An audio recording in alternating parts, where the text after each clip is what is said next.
has tonight come under sharp criticism after a video emerged of the county enforcement officers dragging a woman across a tarmac strip. The woman, identified as Beatrice Magolo, sustained injuries on her legs and arms, with a section of leaders calling for immediate action from the city inspectorate. Let's get more from our very own Laura Otian. The clip that sparked outrage on social media today. In broad daylight, 39-year-old widow Beatrice Magolo was dragged on the tarmac at a 500 meters distance by county enforcement officers who found her hawking lemons. The mother of four narrating the hell that the officers put her through. Today I want to talk about that video you just saw. I mean, did you see the absolute brutality of the way they treated that woman? Can you imagine the level of hatred that these cops had in order to drag a woman behind a moving car? I mean, what kind of person does that? But here we are not here to discuss the particular person who dragged that woman, because this is larger than that incident. I mean, that incident is simply the tip of the iceberg. So basically our interest is to examine the psychology of brutality that Africans have for other Africans. See, he would never do that to an Indian. He would never do that to a Chinese. He would never do that to a Mzungu. But he can do that to an African. So it's an indication of how much Africans hate themselves. As you very well know, many Africans have an inferiority complex, because we live in the economy of I hate to use this term because I've heard it being used, but I'll use it because it captures some of what I want to say. We live in a psychological framework of white supremacy, and that is very much in force in Kenya, whereby the Mzungu is God. The mental frames of reference for the Kenyan man is framed by the idea that the Mzungu is God. So you wonder, what does that have to do with this incident? Well, it has everything to do with this incident, because in this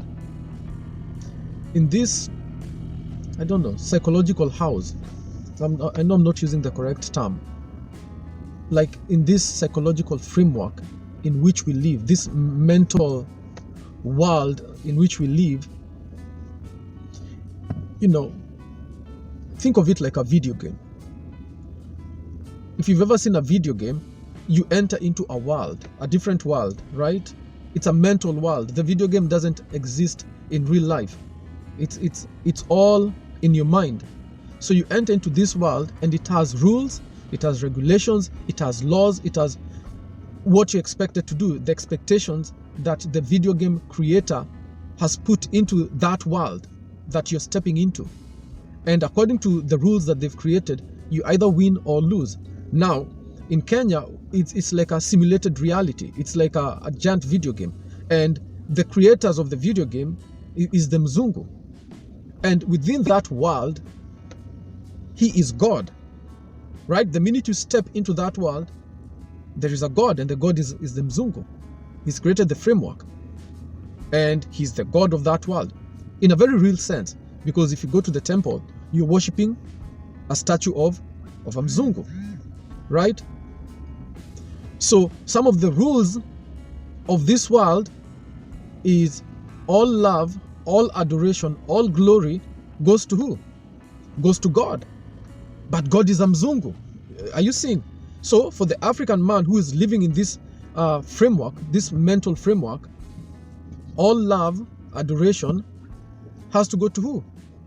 Has to go to the God who's the Mzungu. Which means, in the reverse, all hatred, contempt,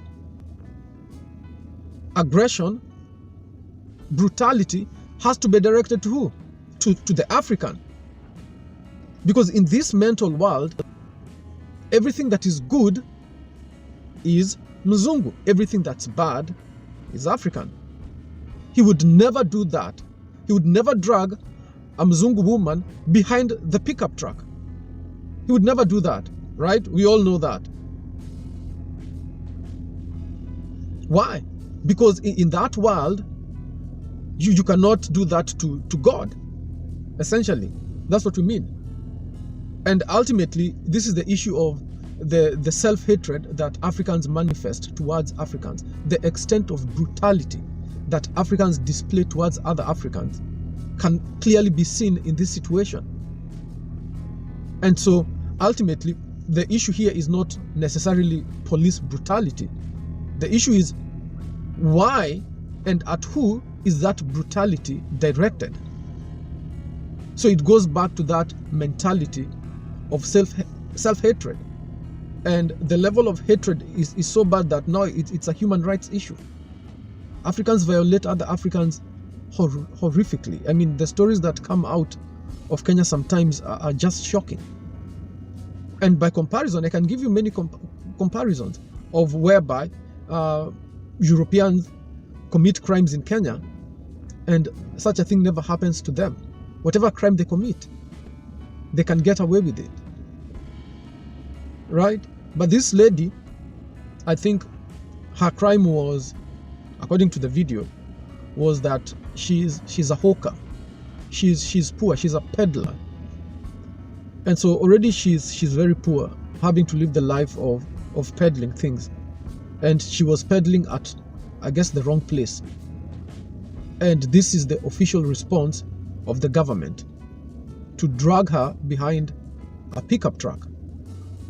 Yet last week there was a European woman, a Mzungu woman, who was accused of raping I think 2 boys. And the last I heard about it, she hasn't been arrested at all. So you can rape 2 boys and not get arrested, but if you peddle in the wrong place, you'll be dragged behind a pickup. So that tells you the thinking of the Kenyan man. It tells you the self-hatred and the self-violence and contempt for self. Because when they were doing this to her, they were doing this to their daughter, they were doing this to their own mother. It's the same thing. It's hatred for self. And you can see the extent to which Kenyan men hate themselves. The more violence you see being meted out to the population by the government, it's an indication of the depth of hatred that they have for their own population. So they hate themselves and they worship the foreigner. So our interest is in studying the psychology of self-hate, and to ask Kenyan men, for how long will you despise yourselves? How can you do that to yourselves, to your own? See, the African man never defends himself, never defends his woman, and never defends his children, ever. And that's why if tomorrow gold is discovered in Kenya, the government will immediately hand over that mine to foreigners, immediately. It's also a function of self-hate. And so we see the economic impact of this self-hate is that when you despise yourself to this extent, and you hate yourself to this extent, and you're trying to destroy yourself to this extent, you can never innovate anything for yourself. Because the minute one of your people innovates something, you immediately despise it because you despise them. So if they invent something, you totally ignore it, and you never promote it, you never buy it. So our interest is in not necessarily even the human rights violations that occurred in this case, but the economic impact of the psychology of self-hatred as manifested by these Kenyan men dragging this woman behind a moving pickup. It speaks volumes, and it's typical, and it's time it stopped. Thank you for watching. If you enjoyed this video, please like, subscribe, and comment below. Kenya's time has come. Our time has come. Your time has come. A time to succeed and not fail. A time to grow wealth and not poverty. A time to go up and not down. It's time for you to stop walking and drive your car. Stop renting and buy yourself a house. It's your time to get blessed. Join the CCV movement and together let us kick poverty and unemployment out of Kenya. Become a member today. Donate what you can. And remember that the CCV is the only political organization in Kenya that is squarely built upon Christian values, unlike the rest. We'll see you next time. Thank you.